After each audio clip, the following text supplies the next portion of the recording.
12వ శతాబ్దం నాటి పూరీ జగన్నాథుడి ఆలయం దేశంలోని 4 ప్రధాన వైష్ణవ ఆలయాల్లో ఒకటి. ఈ ఆలయంలో శ్రీ మహావిష్ణువు జగన్నాథుడిగా పూజలు అందుకుంటున్నారు. ఇక ఈ క్షేత్రానికి శతాబ్దాల నుంచి రాజులు సమర్పించిన వజ్ర వైడూర్యాలు, ఎంతో విలువైన బంగారం, ఆభరణాలు, వెండి తదితర వస్తువులు లెక్కికు మించి ఉన్నాయి.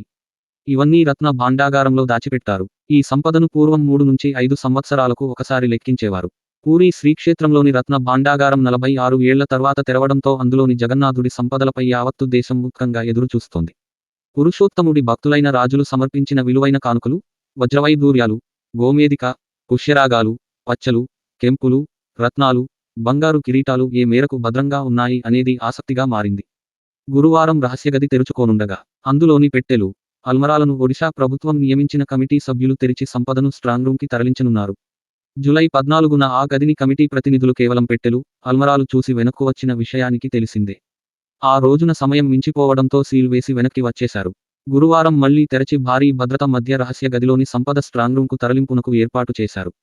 శ్రీక్షేత్ర పాలనాధికారి అరవింద పాడి మీడియాతో మాట్లాడుతూ, తామంతా జగన్నాథుని సేవకు అంకితమయ్యామని, స్వామి కార్యం నెరవేర్చడానికి రహస్యగదిలో సంపద తరలింపు ప్రక్రియ చేపట్టామని తెలిపారు.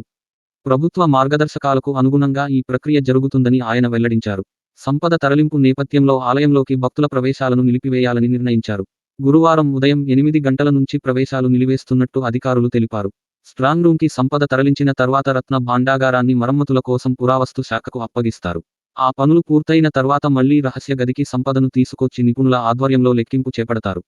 కాగా రత్నభాండాగారం రహస్యగదిలోని సంపద లెక్కింపునకు 30 నుండి 40 రోజుల సమయం పడుతుందని అంచనా వేస్తున్నట్లు ఒడిశా న్యాయశాఖ మంత్రి పృథ్వీరాజ్ హరిచందన్ అన్నారు.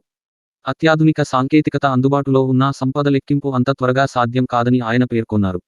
రత్న భాండాగారం మరమ్మతులకు ఎన్ని రోజులు పడుతుందో చెప్పలేమని, ఏసీ ఎప్పటికి పూర్తి చేస్తుందో స్పష్టత లేదని ఆయన వివరించారు. జగన్నాథుడి నిత్య సేవలకు ఉపయోగించే కొన్ని ఆభరణాలకు మరమ్మతులు అవసరమైతే చేయించడానికి సిద్ధంగా ఉన్నామని మంత్రి చెప్పారు.